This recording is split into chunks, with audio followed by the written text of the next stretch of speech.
So Fina,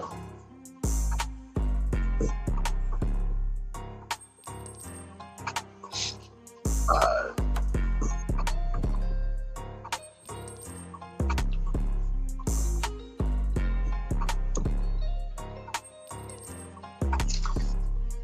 yeah. Hey man, say man, it's your boy DAA man. Daylight TV. Back at y'all with another Rise and Grind live show. Episode 40. Got all the way up to 40. And if y'all can see the regular cover outside of the promo cover and everything, right.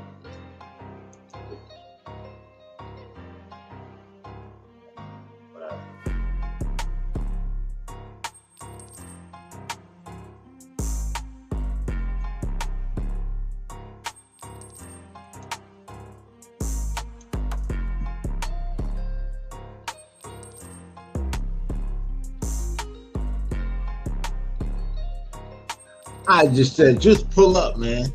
I'm on my bullshit today. Hopefully we can get through this shit or whatever without me getting canceled or, suspended.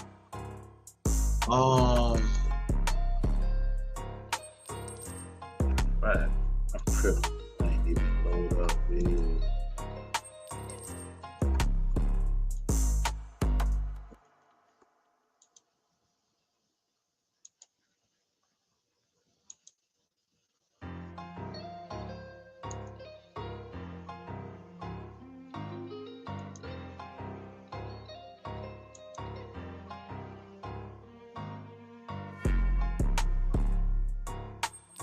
Where I was going.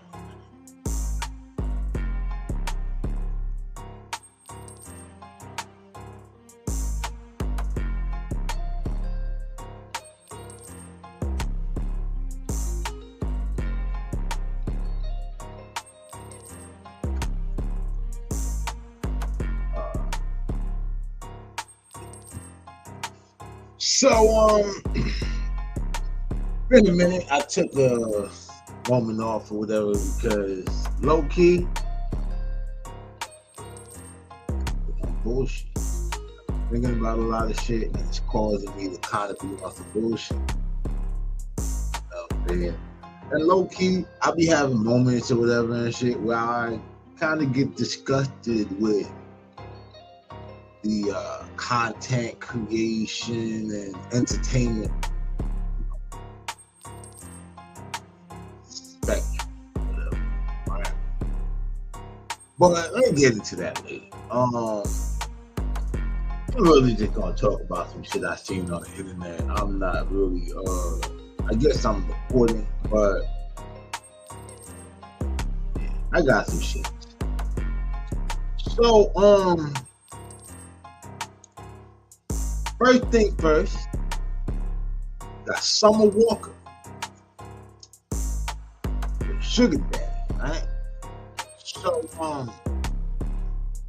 at the 2025 MTV Music Awards, Video Music Awards, VMAs, Summer Walker walked the red carpet with a date and, gained attention for recreating Pamela Anderson's fit from like the 1999 VMA. You know what I'm saying? Now, she attended the ceremony with an older man, like,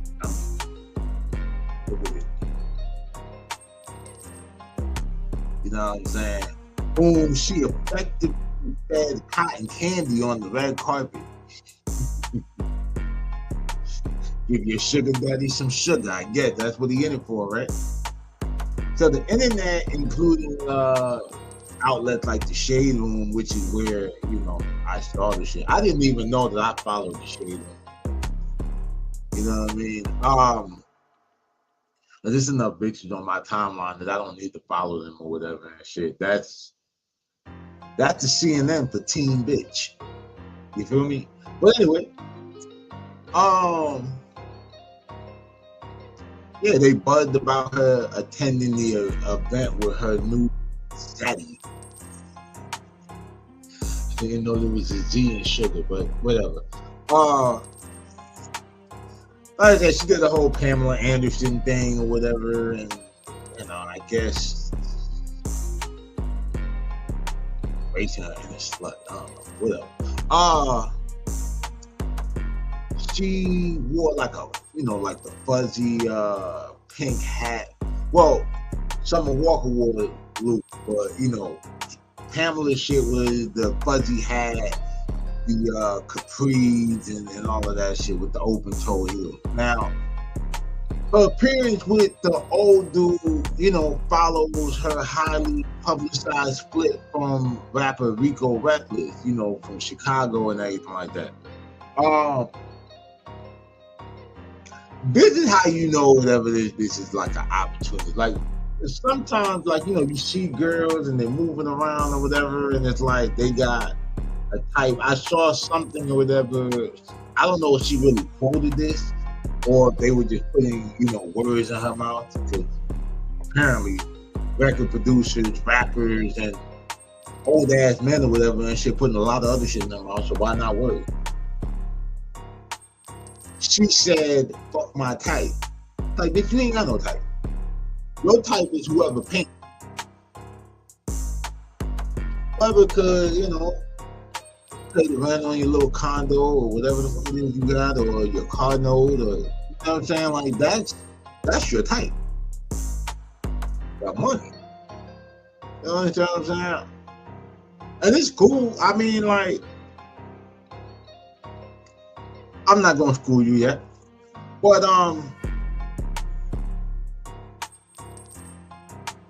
it's drawn like a lot of criticism and some well wishes. You know what I'm saying? Because I mean, she basically found what a lot of these chicks or whatever are looking for: a free ride. But it's not all that free. You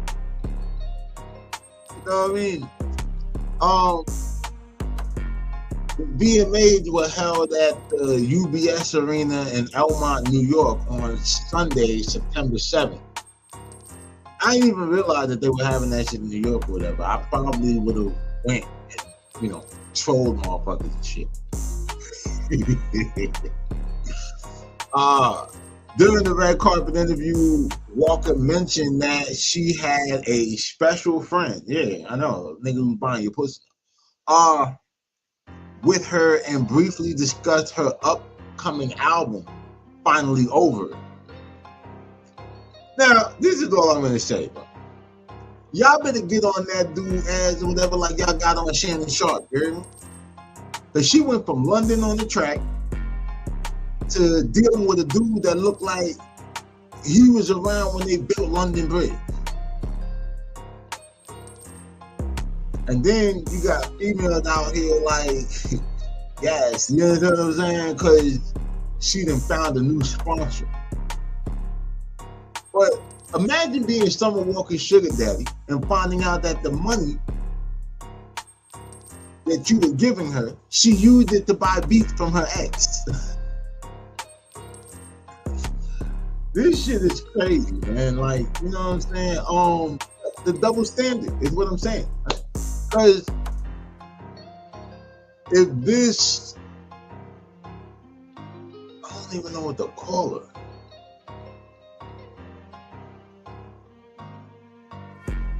Like,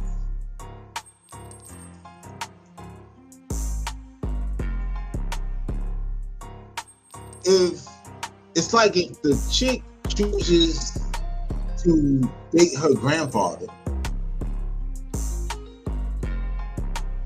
cool, right? But I don't know. It's like it's okay or whatever for the chick to say, "I'm a bum. Let me just go and find a nigga with a pension or whatever and shit who I won't have to give too much sugar because his old ass or whatever always got to wait for the pill to kick in for 30 minutes before that happens."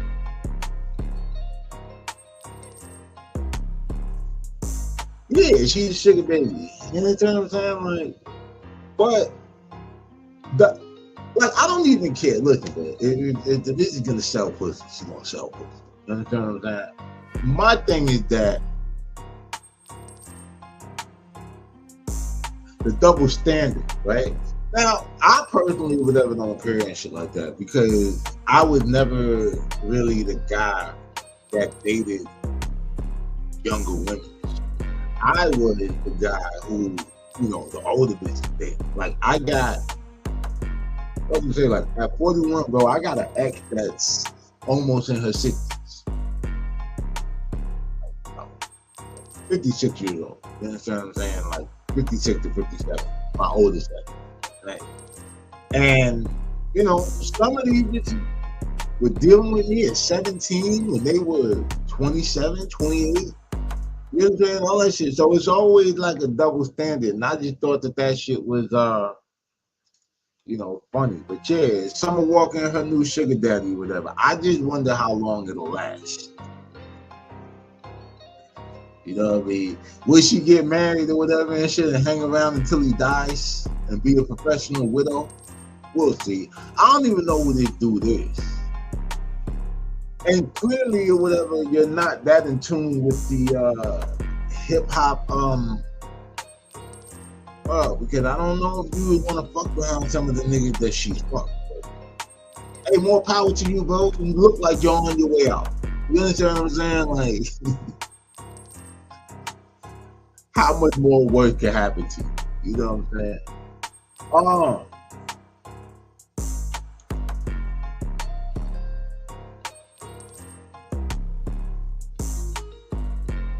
Speaking of,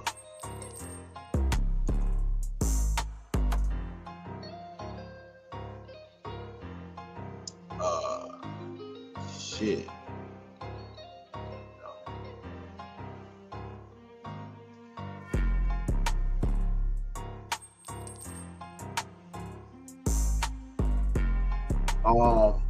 But yeah, dog. So, speaking of hoes and sugar daddies, right? I want to talk about this guy, Kevin Samuels. So, I saw someone say, rest in peace, Samuels, and it made me think like it was the anniversary of his death already, but they were just saying how he was right about these quote unquote hoes, right? And I want to correct that real quick. He was not right about the hoes. He was renting the hoes. He died in some rental pussy. You know what I'm saying? He was right about the women who think that they're hoes, but honestly, they don't have the game, hustle, or money to be considered a true of the streets. Kevin Samuels was right about the promiscuous pedestrians who engage in active prostitution, thinking that they're getting over on men. He was right about the women who thought they were special enough that some high-value man would save them and the 3 kids that they're trying to pin on about 5 different dudes. You know what I'm saying? Like, but the man was a trick. R.I.P. though. You make me wonder or whatever if there's if there's a heaven for a trick. I mean, in the Bible it says, God loves a cheerful giver. I don't know, man. Like, I just can't subscribe to this shit. You know what I'm saying? She said,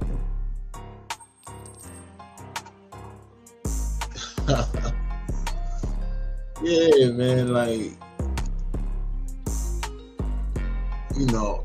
because, see, I just never fell into it, man. Like, I never was too much onto the chase. Like, I became sexually active, like, pretty young, and mostly with older women.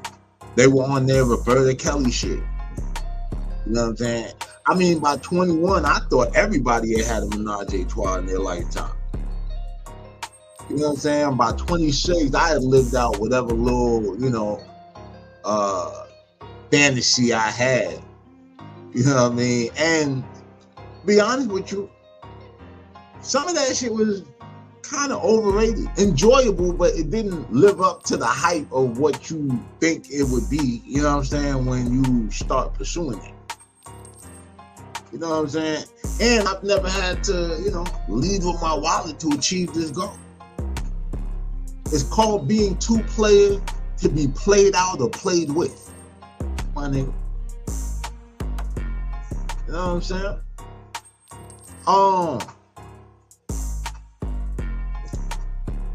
Shit. Speaking of dead social media influencers, came across some information I never heard before. So I heard about somebody named Rolling Ray who kicked a bucket full of Skittles and died. Yeah, bro was in a Rainbow Mafia war, I guess, or whatever, with Saucy Santana.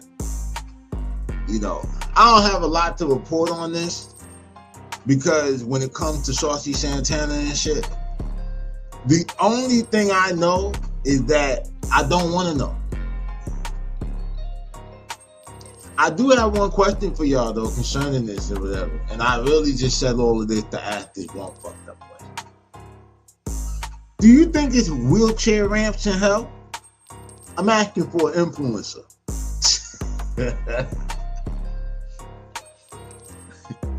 I know that's fucked up or whatever, but so what? I told y'all I was on bullshit today.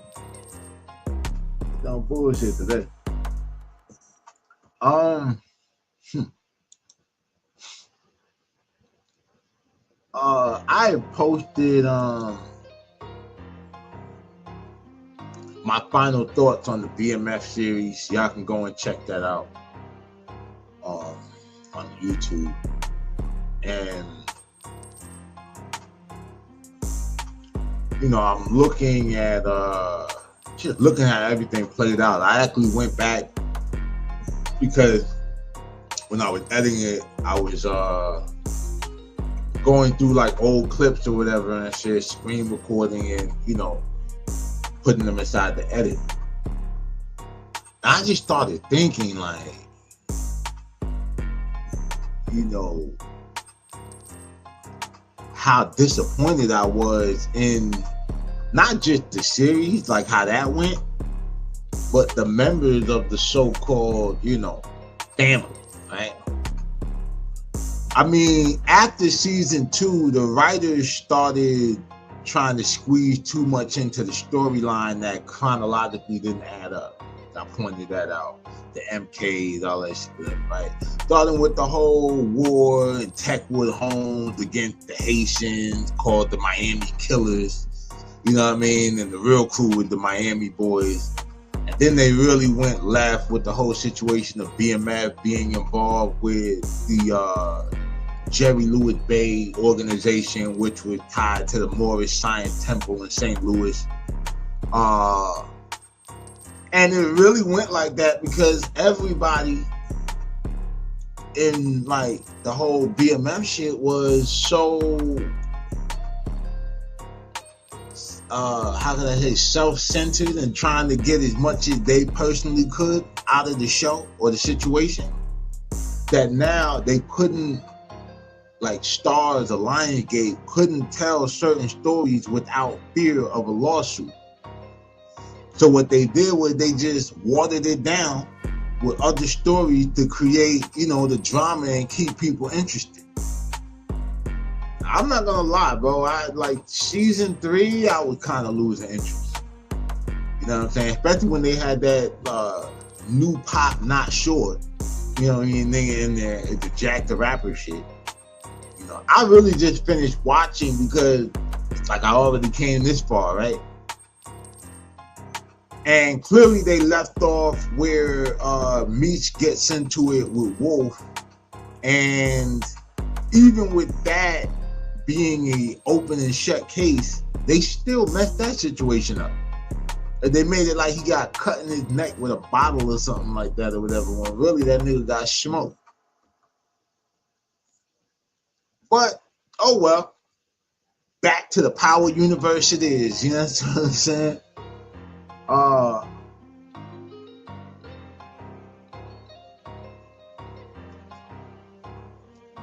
You know what I'm saying? My boy Tommy coming back with the force, you heard? Speaking of crazy white boys, though. So, I seen something on Facebook where it said Machine Gun Kelly reportedly turned down $140 million deal to do something because he ain't want to say the N-word. Like, supposedly he got a daughter who's like mixed or whatever, you know. And I'm like, yo,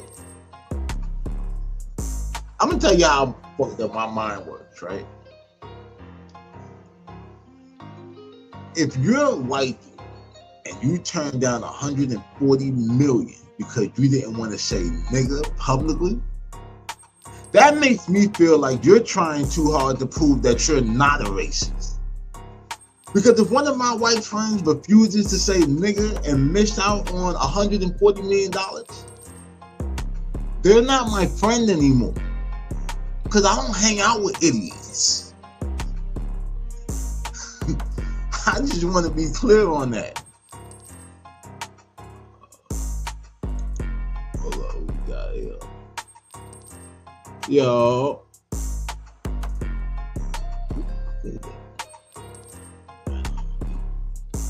I would definitely say it.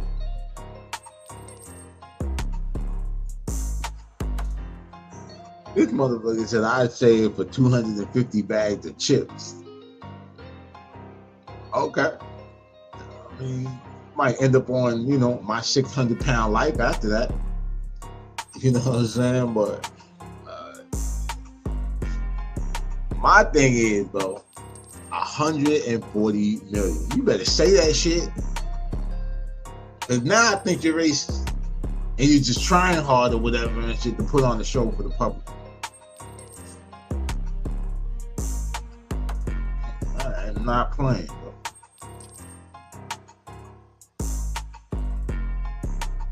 Oh, you said a $2.50 bag. That's fucked up. Oh, you just I get it. On some other shit though. Talking about, you know, relationships, people dealing with people. I should have said this after I talked about Summer Walker at the VMAs with her new sugar daddy. But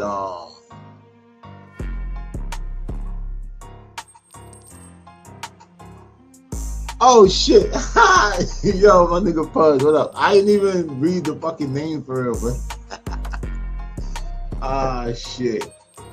That's a good word, my nigga. But yeah, man, so moving forward though, everybody talking about Papoose and Clarissa Shields and how Papoose don't smile in none of the pictures with Clarissa, right? And I was looking at the picture of them on the VMAs. Wow, add it later. But I saw Pap suited and booted with Clarissa Shields with no hat on. And at that point I said, motherfucker, smile. That nigga took his hat off for her. If you seen that nigga head, bro, you know that's real love. That's real fucking love, man. But on the subject of Clarissa Shields, I hear people trying to, I guess, say like the way Jake Paul fought Ali, she should fight Layla Ali. I mean, not fucking Tyson. You know what I mean? That she should fight Layla Ali. And then they've been making the comparisons and all of that. And I once again see people putting nostalgia over facts. And this is how I know people aren't even really boxing fans, right? Clarissa Shields has won more championships or boxing titles or whatever than Layla Ali. Now, Layla retired with a 24-0 record and 21 knockouts. Shields is a 4-time unified world champion, 3-time undisputed world champion, having won 13 world titles across 3 weight classes. Layla Ali was 4 times undefeated, you know what I'm saying, but was never undisputed world champion. You know, now Layla did her thing, bro, but a lot of y'all only put her on the pedestal because of her daddy. You know what I'm saying? So, I don't know, bro. I don't know if I mean, Clarissa, in my opinion, has proven herself on several different stages, not just the sports entertainment stage, but like an actual 2-time Olympian. You know what I'm saying? So the athleticism or whatever. I didn't even know that Shorty was doing MMA. You know what I'm saying? So, you know, shout out to Clarissa, man. Like, I see this shit or whatever about Mike Tyson fighting Floyd, and people or whatever are actually buying into this shit. And I'm like, bro, after you saw what happened with Jake Paul, you really think that Mike could fight Floyd? Because now you got to ask yourself, can Jake Paul beat Floyd? Can he touch him? I don't think so. You understand what I'm saying? So, come on, bro. That shit is just an onslaught. That shit is just Mike just got that money or whatever and shit, but too much money ain't enough money, I guess. But I don't know. I don't want to see that shit, bro. I don't want to see that shit. I was just going over some footage of Floyd, and I always tell people, if you really like question Floyd, you know, how valid he is, watch an exchange of Floyd, like throwing punches with a nigga, like countering shit in slow motion. In slow motion. And I want you to pay attention, like really zero in on the distance between like the eyes and the hands. Because I'm just sitting here wondering sometimes how this dude be finding these openings and these pockets and shit like that or whatever to pop off, you know what I'm saying, and connect with niggas' chins and all that.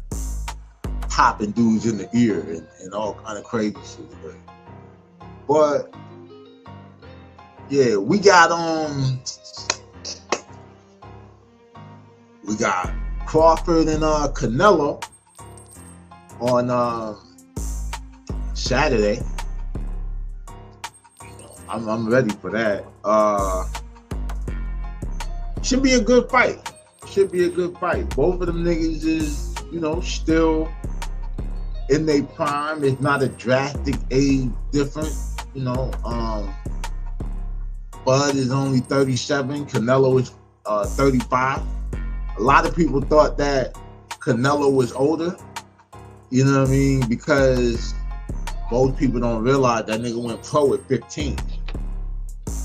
So his 20-year career, you know what I mean, it goes deep.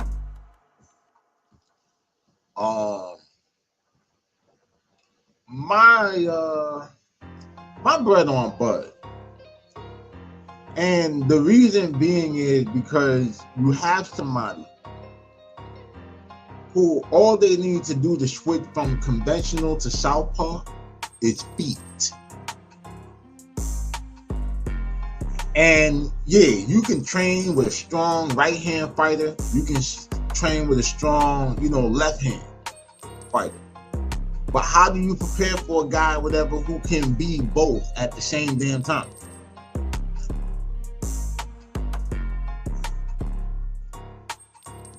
You know? So I don't know. I think Bud got it. I don't think he's gonna Earl Spence Canelo. I don't think that's gonna happen.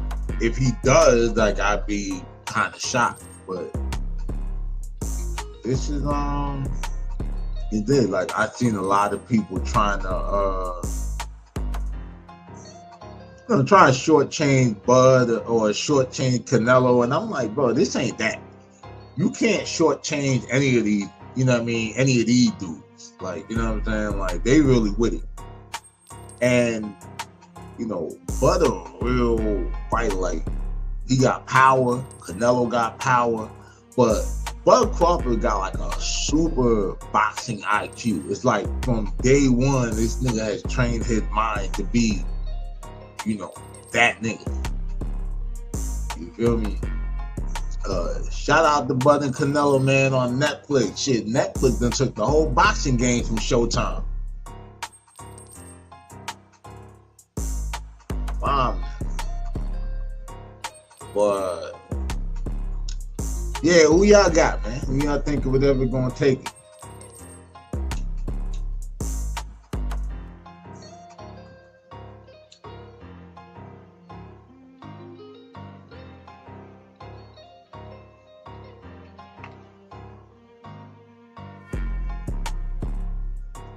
Team Bud.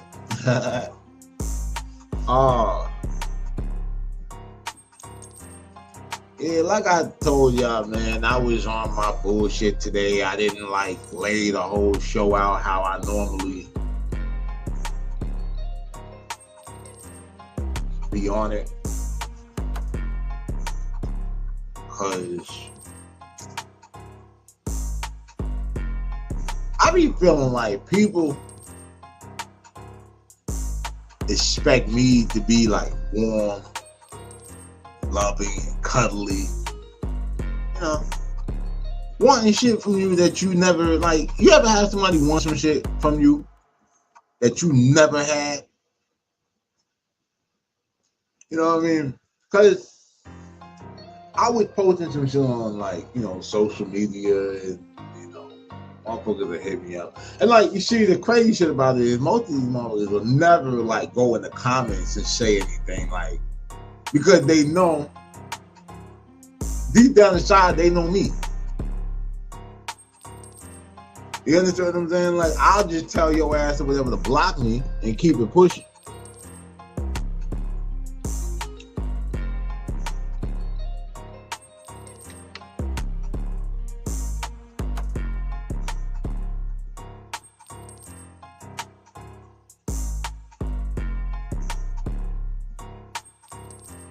Oh yeah.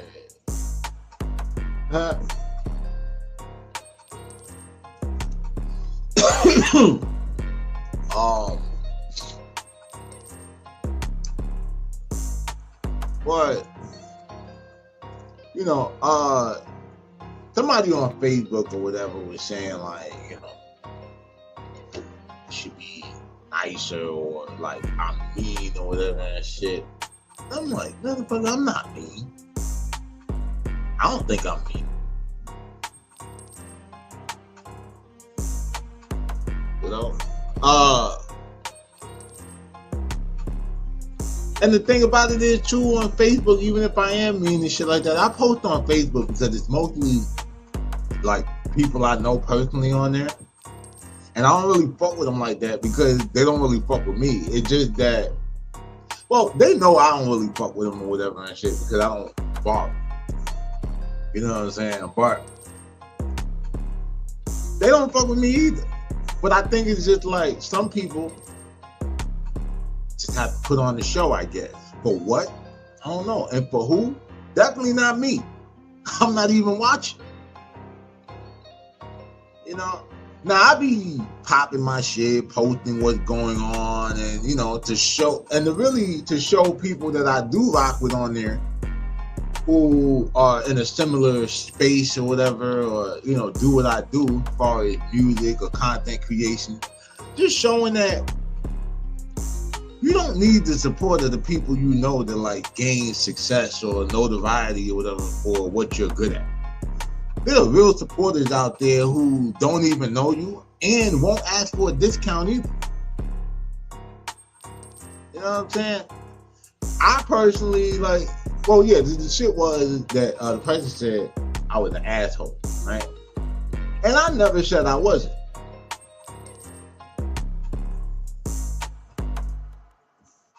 You know what I'm saying? I have grown to like being an asshole. Because when I was young, and I used to be like, a real nice kid and anything like that or whatever, they picked on. Fast forward, I beat a few people ass, throw some niggas through a glass window in middle school or whatever, and boom, I got a rep. Older niggas start offering opportunities for me to get money and shit. Older girls start throwing pussy at me and shit. Like, life really got better as I got worse. So when you had that type of life experience, what the fuck am I supposed to do? Now, the same members of society are older now, and they want to be on some kumbaya shit. And they feel like people with my attitude or my mentality make it hard for them to do that. Well, bitch, still turn the fuck up. Do something. Keep crying, nigga. You know what I'm saying? Nobody cares. I'm telling you, nobody cares. But, oh man, I told y'all I was on bullshit today. I was gonna go off script and try not to get canceled. I even put the bull from Wall Street or whatever up there, just so that, y'all know it's real. You know what? I'm gonna quit.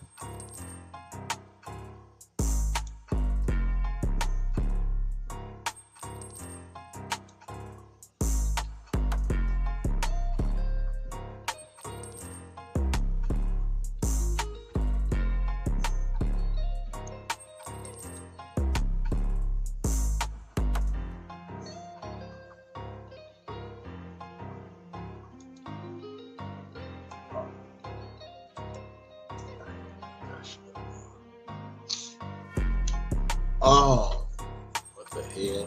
What the helly?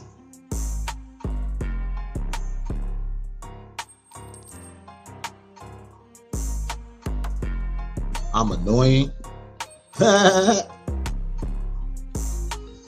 Oh man. What up, man?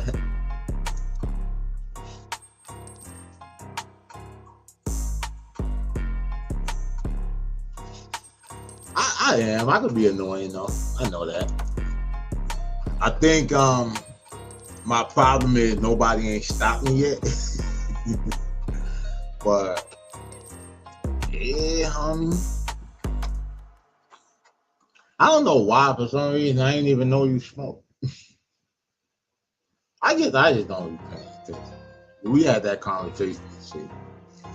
It'd be funny though, like because I really do. I'll be online, like I'll talk to certain people, and then like I see them in public, no words. That shit happen a lot, especially like when I be in Brooklyn and everything like that. Cause like I'll really walk past them off the face, But I should be a little more social. I should be a little social. Like I'm not gonna lie, when I've always kind of been a little introverted. But that shit definitely got worse after I got out of prison. Like, because I started getting to this space or whatever, or the shit that I went through in there, like, let me know I really don't need people. I know that sounds fucked up, like, how the shit is that? But, like, nah, sure. I know how to be by myself. You know what I'm saying? 2 back-to-back trips to solitary confinement for 45 days or whatever let me know that. Like, I ain't tweak out as long as my ass had like a book or something, you know what I mean, or something to write on, I was straight.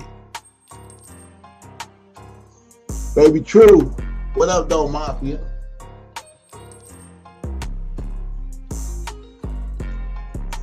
Hey, Ma, hold up. What you want, bro? I was gonna say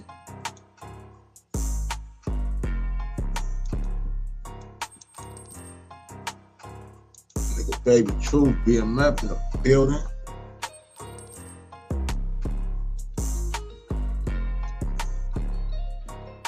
Hey, baby, true. That's the link or whatever if you want to jump on the live, my nigga. I'm going on script today. So far, I think I did good or whatever. I don't think I said anything that could get me canceled or banned for community guidelines and shit. Hold on.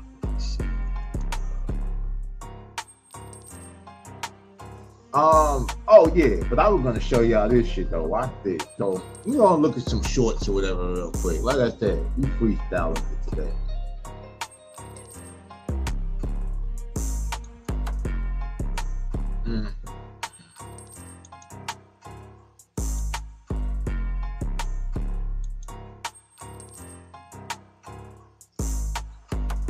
Now this shit was hella funny, bro.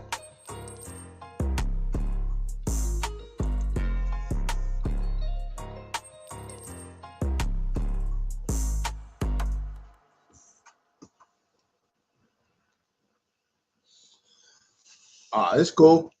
I just didn't know if you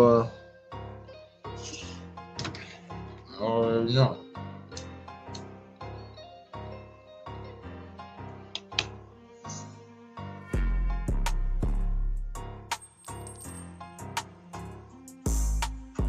Yeah. Oh, yeah. So this is so y'all know school back in. So we've been seeing some of the back to school videos. I thought this shit was hilarious and shit like that. So we're gonna get it.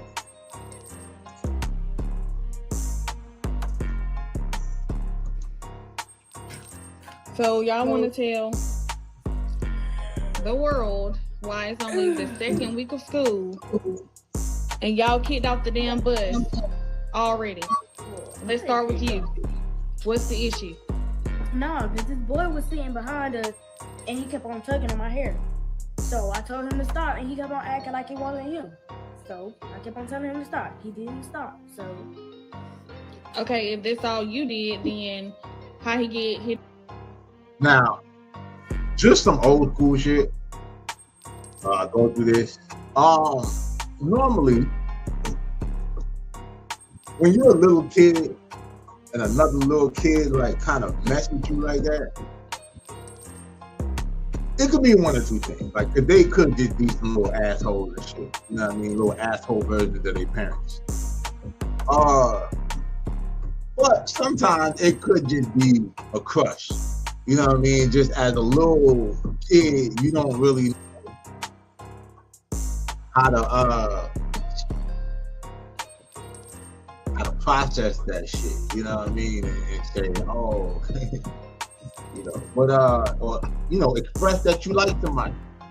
Just want attention. You know what I mean? It's like a baby would just cry. You know what I mean? Like so. Just a little game, because I know, you know, the dating scene, most of these people, they hooking up online. Hit in the eye. that was shame. What you hitting people for? Bro, he was messing with Nala. If it ain't me or Tom, then and nobody. I'm not You said you don't like her. So she was still my sister. If it ain't me or Tom, then ain't nobody. I'm not gonna her out again. Yeah. He said, it's still my sister. Yeah, I might fuck with her. You know what I'm saying? Me and Tom might pick on her. But ain't nobody else in the street gonna play with her. Hey, Mama doing a good job with her kids, just like the characters say. I ain't gonna lie. This shit is funny though. He said, if it's not me or Ty, it ain't nobody. And left or right again. So you think it's funny? I agree with it. I don't think it's funny. You know what I'm saying? Like, ain't nobody gonna miss my sister in front of me. That's crazy. And I really do it in front of you. I don't care. I do it in front of the whole school. If they miss with Nala. Yes. If they ain't okay. Well, you say you ain't gonna do nothing for him. How you end up in the mix? Well, because I mean, I can't let him fight by himself if I was the problem. I mean, Yeah. Make it make sense. Hey. This in a world where a lot of time, like you'll see this shit where like a chick will call the dude that had a dude out there going out bad, fighting by herself, all kind of shit that be going on, man. She said, "Oh nah, like yo, I'm you fighting for me, I'm fighting with you. I respect it. You understand what I'm saying? Like, great job, mama. Yeah, with it. Well, y'all both walking to school tomorrow. No, I'm not. Crazy. So y'all want to tell? Oh man, yo, she said y'all both going walking to school tomorrow. He said, "Nah, hey, you niggas gonna be walking to school like gang, gang, gang, gang, gang." My sisters and my brothers, like gang, gang, gang, gang. Man. You gotta like that. Nice to see little examples of loyalty and togetherness. What else they got on? After their friend was left in a coma from a car crash, his friends came to visit and refused to leave his side. Even when the doctor said, "All right, guys, visiting hours is almost over," they stayed because sometimes presence speaks louder than anything else. I ain't trying to go nowhere. Okay, just let me know who's staying and who's leaving so I can let them know. Alright, we ain't leaving. We ain't going nowhere, man. Okay, that's fine. I'll let them know in the front. Thank you. You're welcome. You will. After their friend was left in a coma from a car crash, his friends came to visit and refused. Hey, I ain't gonna lie to you. They be saying a lot of like shit about these youngins. They be saying a lot of shit about these like young niggas and anything like that, but you do be seeing a lot of shit like this or whatever where, you know what I mean, they really be standing with they, you know, with their little partners and shit.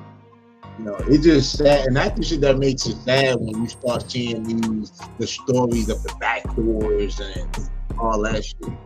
You know what I mean? But that's solid. That was nice to see.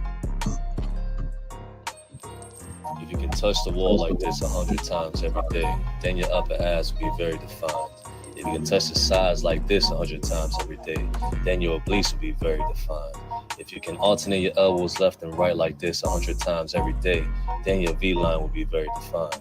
If you can touch the thighs of your elbows like this 100 times every day, then your lower ass will be very defined. If you can touch the wall like this 100 times every day, then your upper ass will be very defined. If you can touch the sides.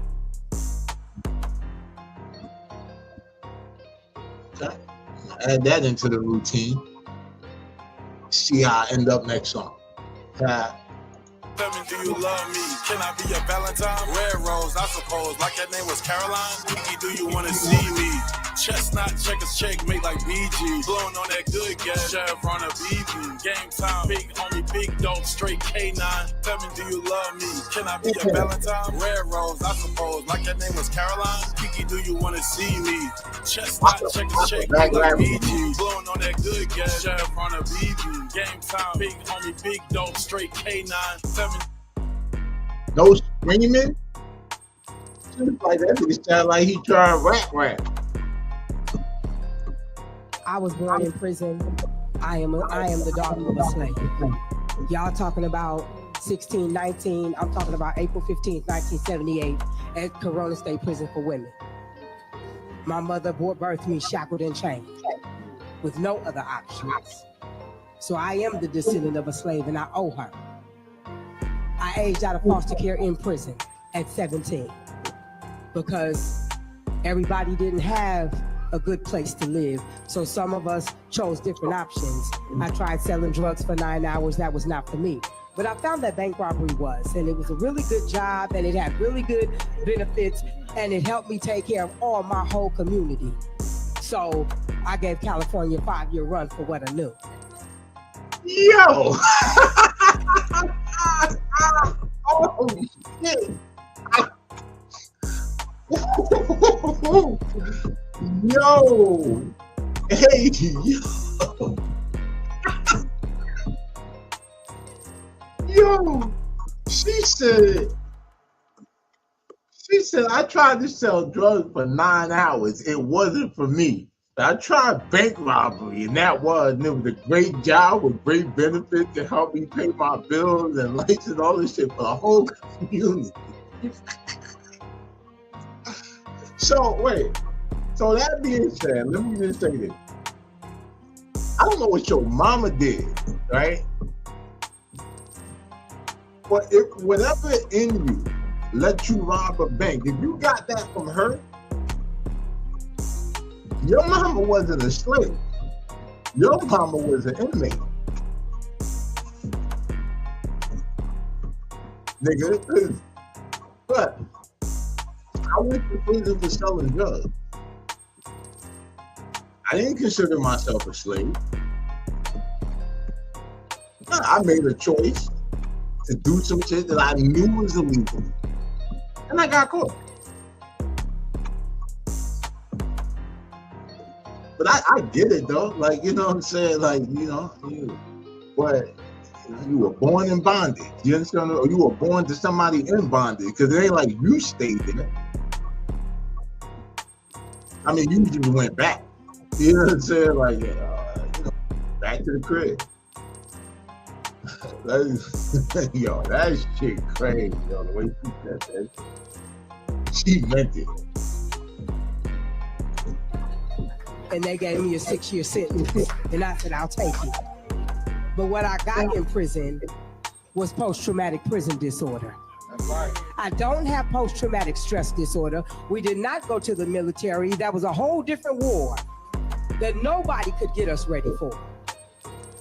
So I'm asking that Michigan support legislation that I have. I have the only mass incarceration mental health bill in the country. The only mass incarceration mental health bill in this country. And I wrote it from my prison diary. And unfortunately, my roommate had to get set on fire. And I had to get sent to solitary in Chowchilla. And they told me I was crazy. 9,000 pieces of paperwork. Well, here I am. I wrote in 23 pieces of legislation as a civilian. Let's go. Because if you can train monkeys, you can train us. But I can't pass legislation by myself. That's right. I need the people.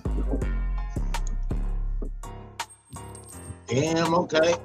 She in Michigan, BK. But damn, son, Shorty. Yo, Shorty wild as hell, dog. Shorty wild. Well, yeah, man. Thing about it is, I know post-traumatic stress is often associated with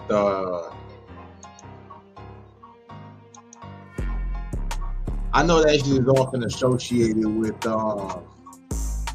what you call it, military, and like niggas seeing bombs go off, seeing people get smoked and all of that. But post-traumatic stress disorder is not just for soldiers. It's really anything traumatic. You understand what I'm saying? War is traumatic. Being essayed is traumatic. Shit, being shot in your hood, like at the local gas station or corner store, is traumatic. I mean, prison is definitely traumatic. Now if you want to isolate it to create its own thing, because now at that point, if the legislation gets passed the way I see it, you got a chance of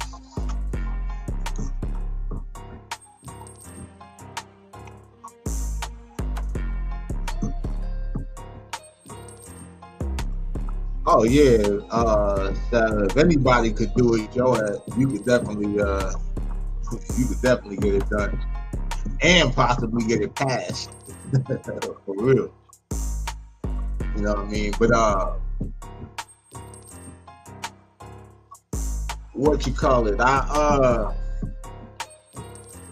But But yeah, because what happens is, if you could say that post-traumatic prison disorder is a real thing and a real mental health, now you open up the door that people who've been to prison can receive like government funding, like how some people get SSI and all that other shit, or disability. And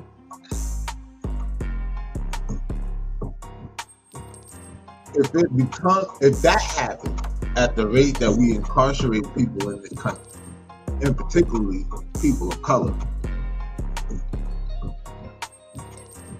the government probably won't pass it.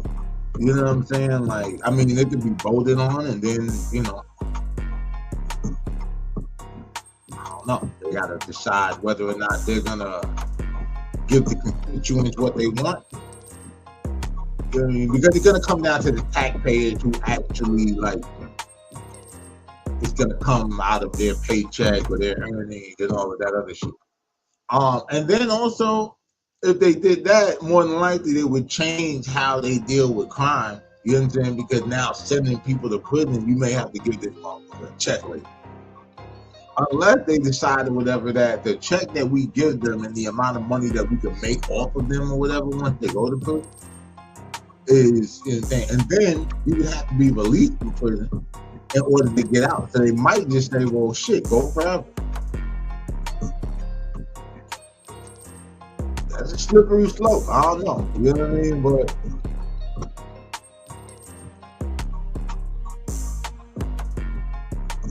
see what else we roll up on. Look at me when I'm talking to you before I slap the shit out. Oh, bitch, if you slap me out. Okay. Yeah. Okay. Okay. Get your ass up. Get your ass up! Look at me when I'm talking to you before I slap the shit out. Oh, bitch, if you slap me out. Okay. Okay. Dog is a beat. Okay. Get your ass up! Get your ass up! Look at me when I'm talking.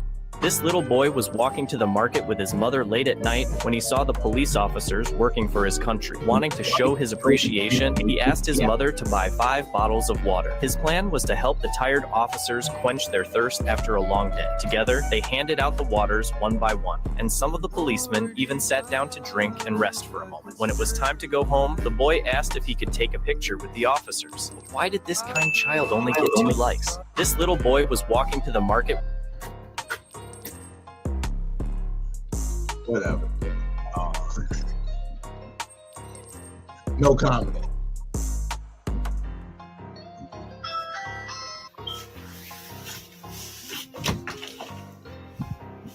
Hey, cuz. What's going on, cuz? Hey, cuz me and Rhonda broke up, so I need a couple months to stay with you. Oh, come on in. Clean up behind yourself. Just because you didn't do it, don't mean you shouldn't clean it. They helping you out, so you can help out. I don't even use this bathroom. Here you go. I'll pay this one. Even if you don't have a lot of money, you can at least pay one small bill without being asked. Light bill, cable bill, that's one. I pay the light bill. Hey, cuz, I'm about to go to the grocery store to get some stuff to pack my lunch. If you need anything, text me. Don't be overspending. You need to be saving all your money so you can get the hell up out your people's crib. All right, cuz. Hey, I got approved for my apartment. It's been 2 months. I'm out. Dang, cuz already? I'ma miss out. Hate to see you go. You already know. People, last rule. Don't overstay your welcome. If you ask for too much, you can't stay for 2 years. Hey, yo, that's crazy. Because a lot of people need to see that shit. Oh, man. That was some useful advice.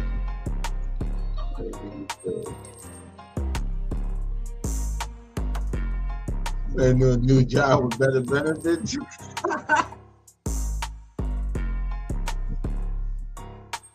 Bank of America.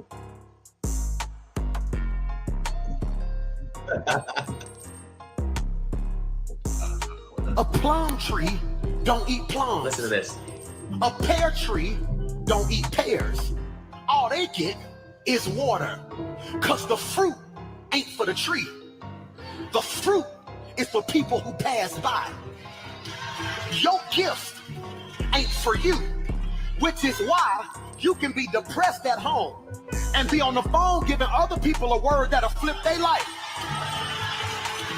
Have you ever hung up the phone like, I should have told myself that? Oh, God. It's because your gift, Michael, ain't for you. Watch this.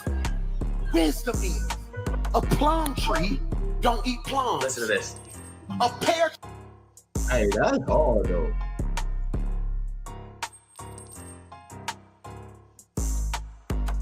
That's hard.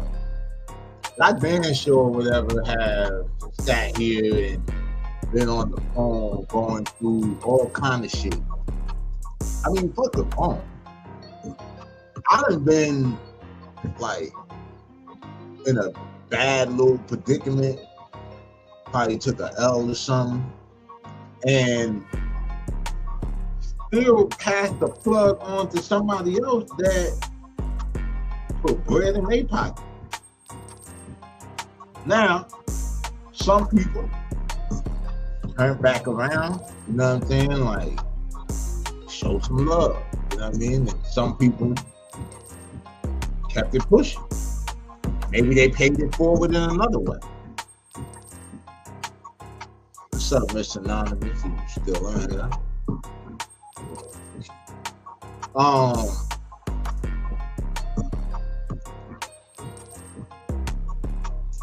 You know, still, bro, like it's not it's a good point. Your gift or whatever is not always for you. It's to be shared with the world. You might benefit from it. You know what I'm saying? You might reap the benefits of sharing that gift or whatever and using it to empower others. But yeah, We ain't no killers. We ain't street. Just because I say murder, that don't mean I shot nobody out here. I'm not finna pull no trigger unless I'm finna say I don't got nothing to live for. Fuck what I'm toting a gun for and I ain't got beef. I'm not beefing with nobody, man. You say fuck boogie or anything, woo woo. That's personal. You and your feeling for no reason. You built your own hatred off looking at me. I don't gotta hurt you, God will. You can't stop what God built. Everybody that made this is anything God bless. I hope them motherfuckers go wrong me. But it won't. Man, as long as you don't smack me, spit on me, shoot me, you ain't got no beef with me. You gotta have money to go to war. You gotta be smart to beef anyway. Big dogs don't beef. If it's fuck you, man, it's fuck you while you living and fuck you while you dead. Who said that? And that man said the devil is your art. The niggas not. I wake up and get money for my child. I got money with. I don't gotta flash. That mean you ain't used to shit. If you count favor, you a question God. We ain't no killers. We ain't street. Just because. damn, that was a lot. Like, you know, naturally they cut the shit out of that. But yeah,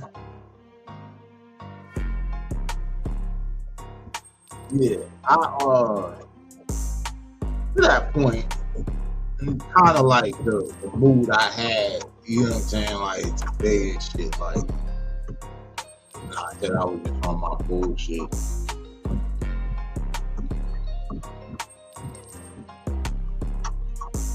It be a lot of whole shit going on, right? And sometimes, like for instance, all of y'all probably know by now, you know what I'm saying, especially if you've been on this channel from day one, I was just dropping music and music videos on this rapper, artist, you know what I mean, all that. So, I've put out over a dozen projects, you know what I'm saying, I've done like 7 like actual tours where like I went different places throughout the country or, you know, toured the whole region, you know what I mean, for an extended period, no break from one spot to the next, right? Numerous spot dates, I couldn't even fucking count it if I tried.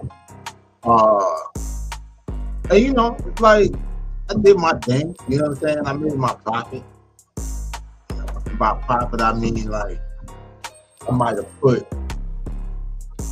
let's just say, dump 10 into a project, within that 3-month, 4-month period, probably double, triple my bread. You understand what I'm saying? Then it just might fuck around, enjoy myself, go live life or whatever, come up with some more shit to rap about, and then, you know, drop another one, right? But I always did this shit like it paid for itself. You know what I mean? So I do one project, flip that, drop another one, you know what I'm saying? Like flip that and just make it make sense. You know what I mean? When it was the CD era, it was a hell of a lot easier or whatever and shit, hell of a lot more bread. You know, and that's why like the niggas was doing the most or whatever and shit. And it was really more so focused on just creating more product. Like, I wasn't trying to, you know, get on all these like DVDs or whatever and shit. That CD hustle was $300 to $500 a day profit business. You know what I'm saying? So in my eyes, I just looked at it as at some point I would sell 1 million copies of my music. Not a one project, but you know what I mean, just over time, I would have sold that, you know what I mean, in the digital era came. And so that was when I got more like show orientated, doing live performances or whatever. That was around like 2010. You know what I mean? So, you know, start working my move or whatever and shit. I started doing my own event. That was where the most money was. You know what I mean? Because I got everything off of the door, and that was just my fee. You know, even if I got booked to do a 15-minute set for $350 to $500 or whatever and shit, I just looked at it like, bro, what legitimate job could I have where I'm making $350 to $500 for 15 minutes work? You know what I'm saying? Like, moving around. And, you know, that's what it was. But I did it satisfied as I was with what I was doing, because I would just have to be able to put out music and have people give their opinion, good or bad. Like, you know what I mean? And just figure out where I stand or where I fit in this shit. But I used to wonder sometimes, like, damn, bro, all this work I done put in, why ain't nobody ever told me the alley-oop, like, you know what I mean? Like, I ain't never had no investor, no label, nigga, whatever and shit. And it ain't that the music ain't good. It ain't that, you know, a nigga ain't been willing to invest in themselves like they always be wanting to say, right? And then I started looking at what's been going on, especially the last 10 years with this shit. All the snitching, all the rainbow mafia activity. And I realized what it is, bro. Why I'm not like a super or, you know, famous as some people think I should be. It's because I don't suck dick. And I don't snitch on people. I don't wear no dresses. So, yeah. And honestly, if that's the reason why people don't fuck with me, because I'm not fake, I'm not a rainbow lizard, I'm not a rat, so be it. In the words of Murder Move, I guess I'm stuck with what I'm stuck with, because I don't suck dick.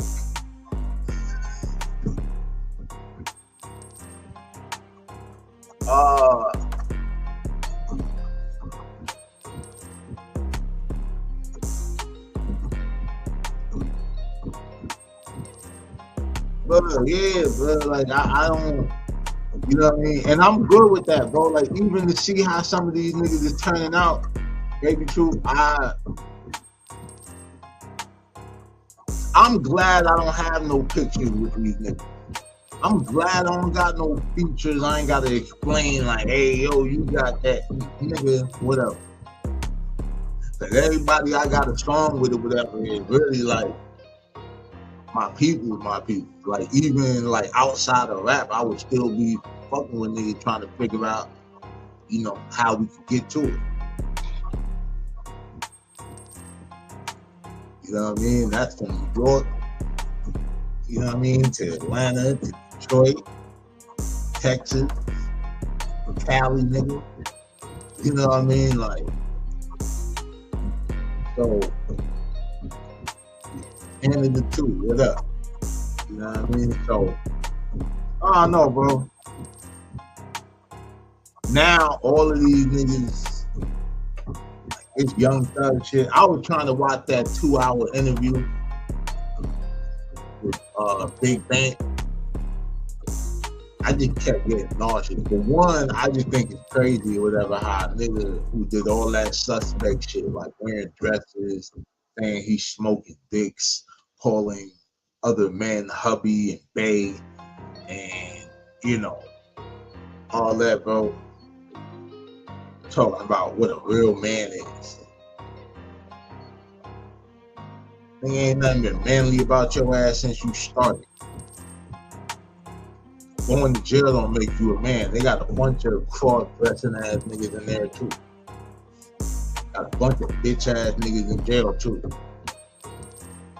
That's why I think it's funny when bitches be like, "Oh, the real niggas are in jail." Shut your stupid ass up. Shut your stupid ass.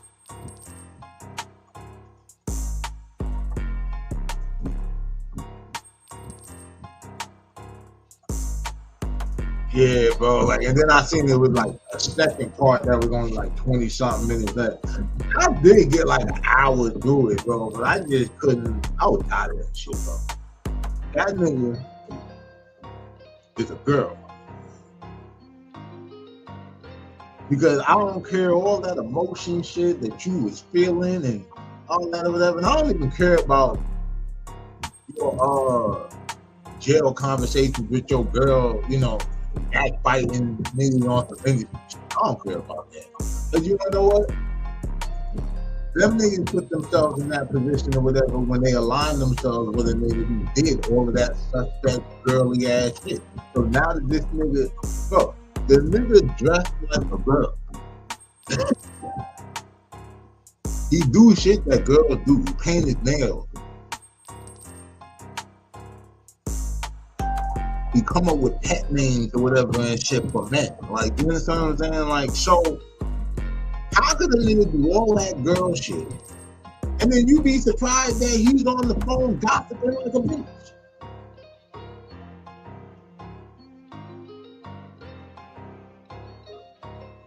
Then, the nigga, I was on Clubhouse or whatever and shit, and this nigga Rockstar Room, yeah, you know, the nigga that Nifty Hustle brother walked across the street. And it's this nigga from Philly in there.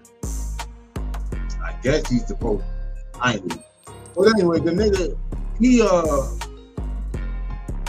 talking about stood tall or whatever and shit, where did he tell and all that shit, whatever.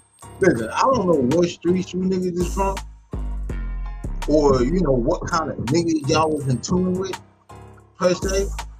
Probably better.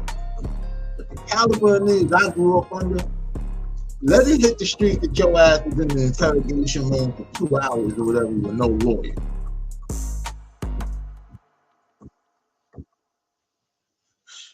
Boy, you better find some fucking place else to live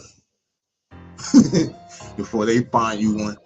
You know, in the projects or whatever and shit, if you shoot through a nigga's door and everything like that, they got this shit called emergency transfer. Like, your ass gotta move.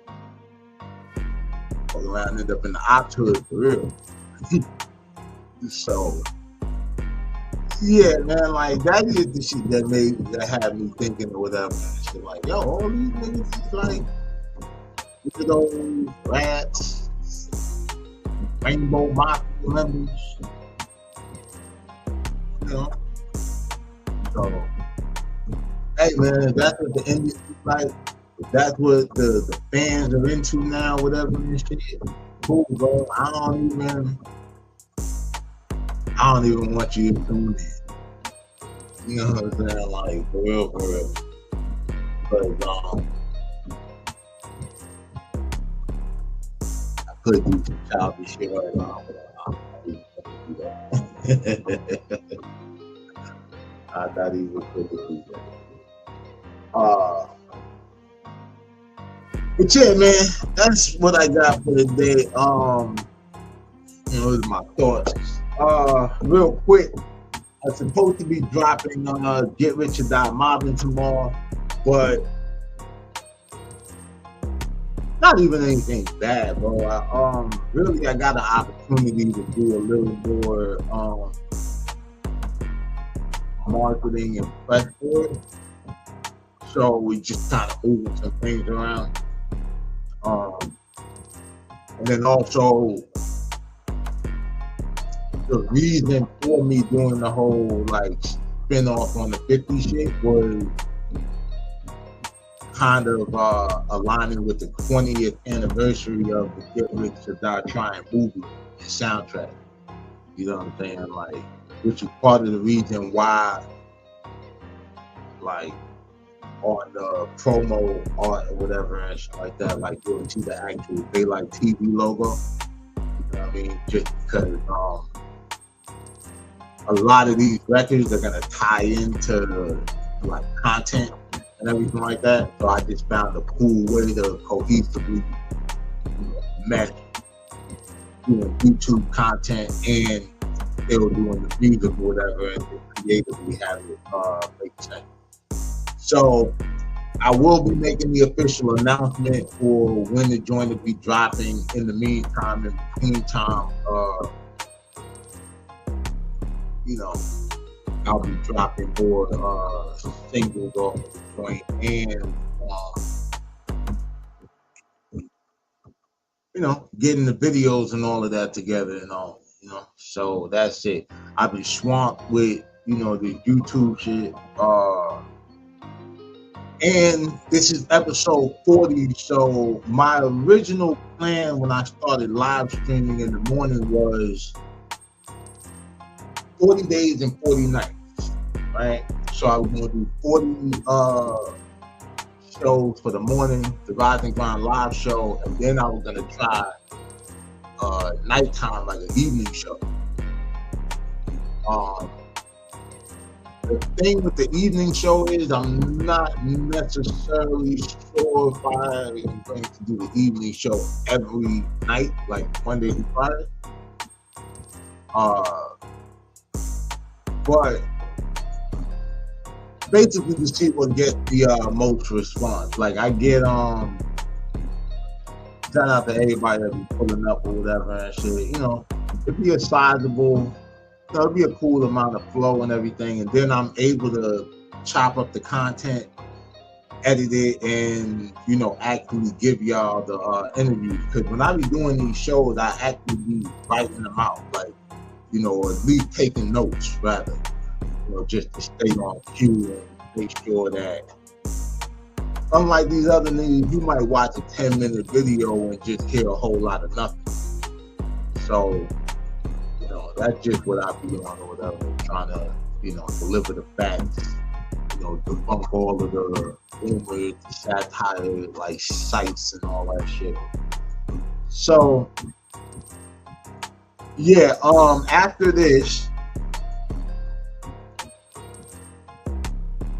starting next week, we'll start doing a nighttime joint, and really, whichever one or whatever gets the most active or whatever, like when I do the comparison, we'll figure it out. Or maybe, if they're about the same, I'll slice it up or whatever, where I'll do like the morning joints at a certain time, and then I'll set like, maybe I'll do like certain days out of the week, like Monday, Wednesday, and Friday. Because like every day, especially as I go into doing the project and on, I plan on touring because I got 3 other projects already ready. To go after I drop Get Rich or Die Mobbing. Sunday night. Like Bible study. Hey, yo. You know what? Street gospel, right? You know. Yeah, because if I do the nighttime joint or whatever, it's gonna be I'm gonna do the Mafia Material Mobcast, like, you know, we're gonna really start unpacking some of these stories and all of that shit. And some of these street politics and everything like that. So that's the plan. The morning show is a little more diverse. I like it because it kind of allowed me to create different content and different niches and to bring different people to the channel.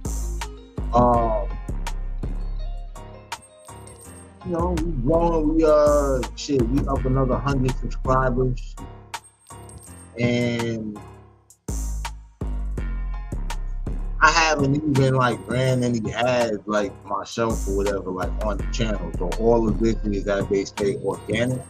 You know what I mean? Like, I'm just really posting and, you know, working the algorithm. So I'm about to play that game, you know what I mean, and see what comes of it or whatever. You know, you got some shit, man. Working on putting some interviews together.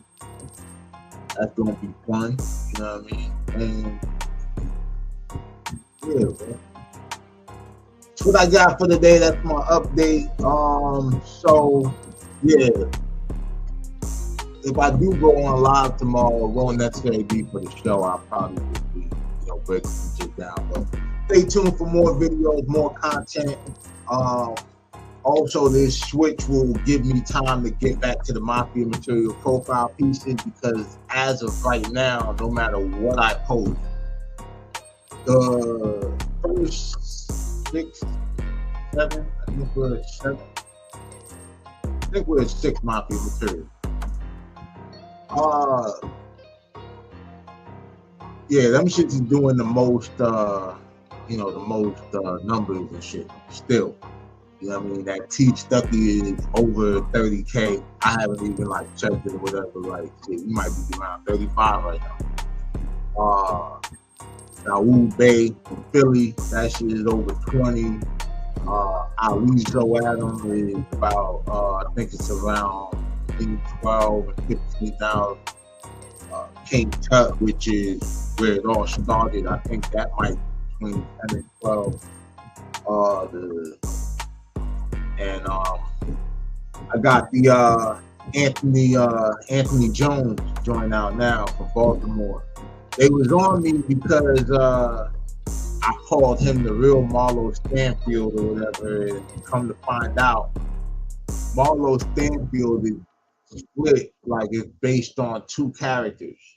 So it's a dude named Bates, I think Timothy or Timon or something like that or whatever, Bates, and something Stanfield, and then a Marlo, you know what I mean? So that's the whole thing. Might dive into that. They already put a documentary out, so when I do my shit, I'm just connecting the dots. Like, a lot of times there'll be shit that's left out because they've been focused on the story. A lot of people who produce this shit, they're not fun. I like it. But that's where it's at, man. Shout out to everybody that pulled up today, got active in the comments, for real, I like that. You know what I mean? Shout out Baby Truth, shout out Fina. You know what I mean? Anonymous to everybody. Yeah, man. Y'all know my slogan is always stay dangerous so you can be safe. It's your boy Daylight TV.